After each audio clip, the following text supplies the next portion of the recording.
Oke, Assalamualaikum warahmatullahi wabarakatuh. Ya, ketemu lagi di pertemuan. Ketemu lagi. Biar ketemu ya. Oke. Nah, pertemuan pertama dalam mata kuliah jaringan komunikasi, jaringan komunikasi yaitu konsep dasarnya dulu. Nah, kita harus tahu dulu mengenai masalah jaringan. Jaringan itu kalau kita gambarkan itu seperti apa ya? Relasi ya. Kita pacaran ya berarti kita memberikan kita mempunyai hubungan. Gue punya hubungan dengan orang ini, gue punya hubungan dengan orang ini. Nah, kalau misalnya kita punya hubungan itu kan berarti satu lebih dari satu kan ya. Kalau satu berarti dia tidak tergantung pada hubungan. Oke, nah bagaimana kalau misalnya itu jaringan komputer? Nah, di sini ada nih, ya. Jaringan komputer yang pertama adalah gabungan antara teknologi komputer dan teknologi komunikasi, baik komputer, HP, ataupun yang lainnya, baik hardware perangkat kerasnya, baik perangkat lunaknya. Nah, di sini akan apa? Melahirkan pengolahan data yang dapat didistribusikan menjadi pemakaian database, software aplikasi, dan peralatan hardware secara bersamaan. Nah, ya, jadi istilahnya jaringan itu ya jaringan gitu, membungkus sebuah dalam satu ya hubungan yaitu jaringan gitu. Kita keluarga, ayah, bapak, anak, ibu, ya semuanya berhubungan dalam satu rumah. Nah, itu adalah sebuah jaringan. Oke, ya. Apabila komputer dapat berinteraksi atau berkomunikasi, maka bisa dinyatakan komputer itu memiliki sebuah jaringan. Bentuk koneksi tidak harus melalui kabel saja, bisa juga dari serat optik, gelombang mikro, wireless, atau satelit. Agar jaringan berfungsi dibutuhkan layanan-layanan yang dapat mengatur pembagian sumber daya. Juga dibutuhkan aturan protokol atau yang disebut dengan protokol yang mengatur komunikasi dan layanan secara umum untuk seluruh jaringan. Nah, apa sih yang masuk jaringan komputer itu? Ya tadi ya, ada sih dengan interconnect collection of autonomous computer. Adalah suatu kumpulan komputer yang terkoneksi dari komputer yang otonom. Otonom itu berdiri sendiri gitu ya. Tapi dia bisa berhubungan. Nah, di sini ada sebuah jaringan komputer dapat memiliki 20-an ribuan bahkan sampai jutaan not. Nah, nanti kalau not itu bisa dipelajari di komunikasi data. Itu akan terhubung. Sebuah jaringan biasanya terdiri dari 2 atau lebih komputer yang saling berinteraksi dan saling berbagi sumber, misalnya CD-ROM, printer, pertukaran file, dan lain-lain, atau memungkinkan untuk saling berkomunikasi secara elektronik baik secara tidak real time ya, baik secara time, waktu, seperti SMS, kita mau buka kapan aja, seperti chat ya, kita mau buka kapan aja, atau secara real time, istilahnya telepon. Manfaat jaringan komputer ya, ini ada manfaatnya, yaitu pertama ada resource sharing. Bagaimana kita bisa pekerjaan kita bisa sharing ke yang lain, information sharing, media komunikasi, reliability, saving money, and scalability. Oke, di sini ada point to point ya. Ada di mana ada station ya, station ini link. Di mana ini adalah sebuah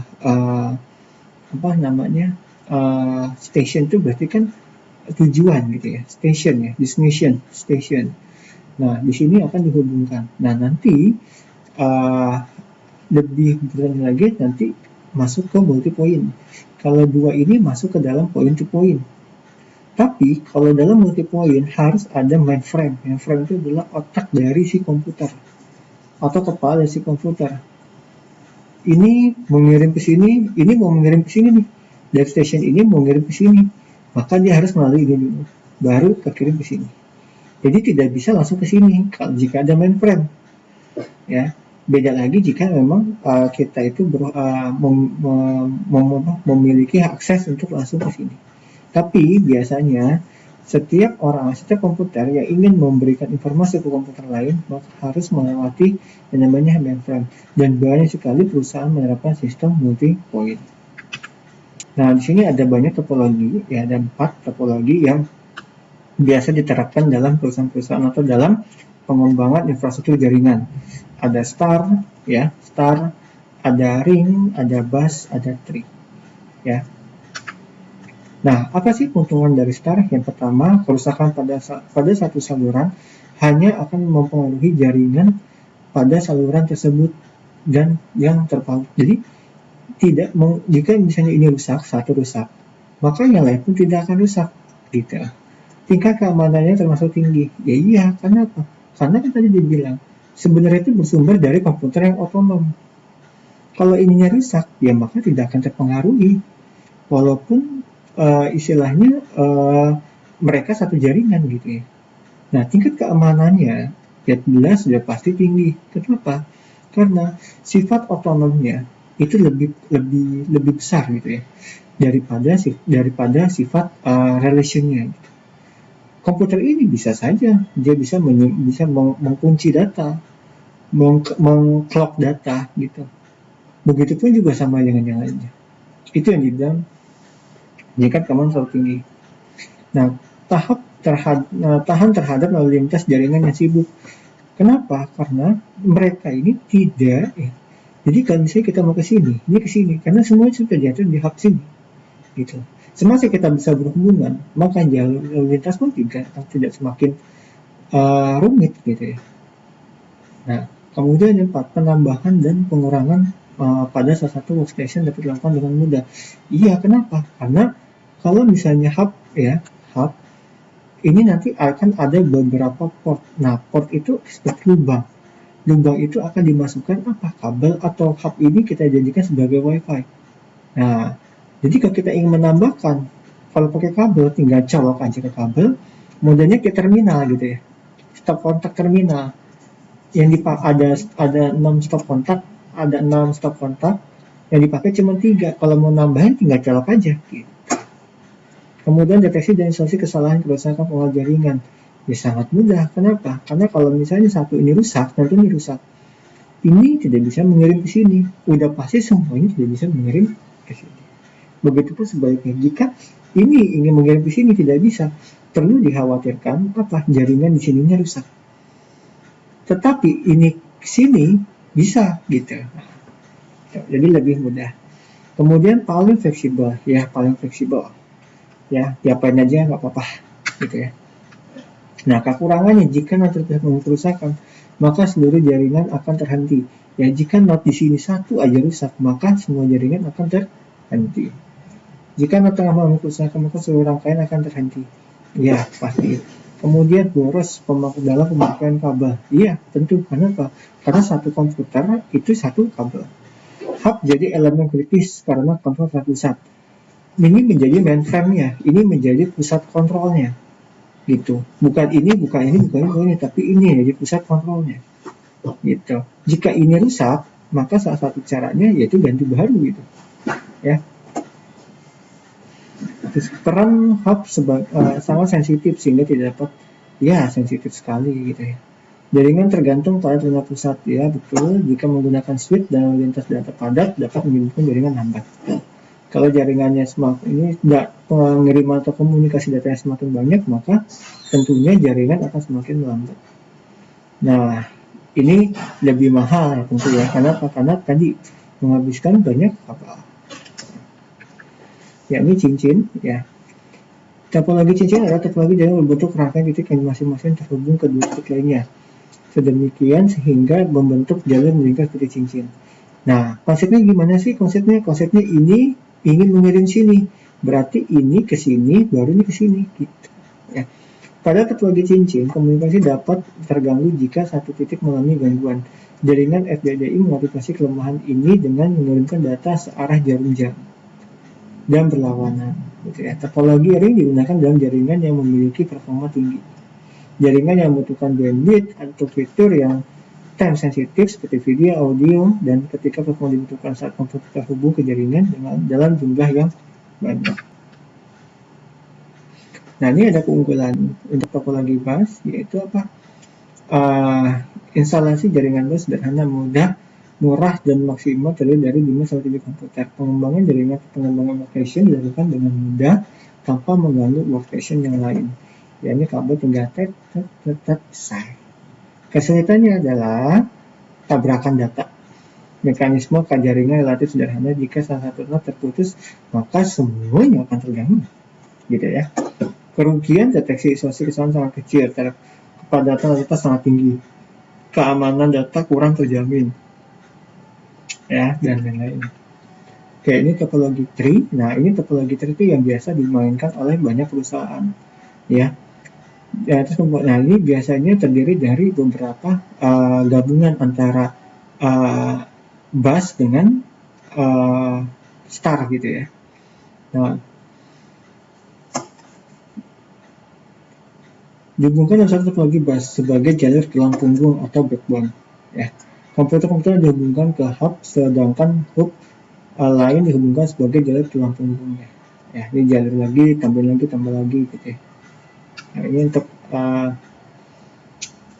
biasa digunakan untuk interkoneksi antar sentral dengan hierarki yang berbeda. Ya, biasanya berbeda itu maksudnya apa? Hierarki ininya beda, ini beda, ini beda. Gitu. Jadi ini bisa ke sini tapi dalam beda jaringan. Nanti kita akan pelajari. Oke. Nah, di sini jaringan komputer berdasarkan cakupan area grafis. Yang pertama LAN, Local Area Network. Nah, ini bersifat internal, biasanya milik pribadi dalam sebuah perusahaan. Maksudnya gini, datanya tidak boleh tersebarluaskan. Dia menggunakan LAN. Tapi kalau MAN, ya, itu biasanya digunakan dalam lingkup yang sangat luas, gitu ya. Dalam lingkup yang luas. Contohnya apa? Contohnya Kota Bekasi ingin berhubungan dengan Kota Jakarta, gitu. Nah, hanya ukuran biasa lebih luas daripada LAN yang biasa. MAN dapat mencakup pada kantor perusahaan yang letaknya berdekatan, ya, masih berdekatan. Tapi kalau WAN, nah ini untuk lebih luas lagi. Jadi nggak harus kita menggunakan kabel. MAN bisa menggunakan kabel, bisa tidak. Tapi kalau WAN tidak harus menggunakan kabel, dia menggunakan Wi-Fi. Nah ini lokal, ya. Ini definition dari lokal. Di sini kita ambil yaitu apa? Server ya. Nah ini komputer server, contohnya ini ya, jaringan LAN ya. Ini servernya, dia menghubungkan ke sini dalam switch. Ini hub ya, hub, gitu. Berdasarkan kabel yang digunakan ada dua menggunakan jaringan LAN, yaitu dengan kabel BNC atau UTP. Ya, BNC ada juga yang lebih tebal seperti kabel koaksial. Nah ini juga dia menggunakan kabel UTP atau kabel jaringan. Nah ini ada keuntungannya. Di sini ada MAN, ya MAN tadi yang kita sudah bahas banyak ya. Jadi banyak perusahaan yang menggunakan MAN. Tapi kalau untuk sekarang tidak menggunakan kabel karena apa? Karena sudah terjangkau oleh satelit. Itu ini untuk WAN, untuk cabang yang lebih luas tanpa kabel. Ya, jadi jaringan ini tanpa kabel. Saya cukup taruh modem di sini, semuanya akan terhubung. Ini ada keuntungannya. Nah, sini contoh kasus pada jaringan pada perbankan, ya.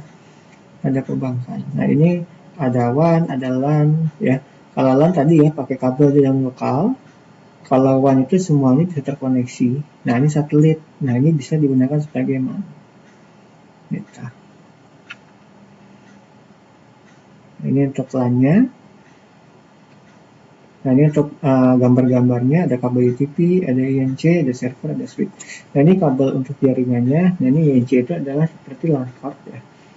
LAN card itu untuk menghubungkan, biasanya PC-PC kan jarang sekali ada yang kuat di LAN-nya nih. Atau PC juga bisa menggunakan dua LAN. Nah dia bisa menggunakan LAN card atau INC atau NIC gitu ya.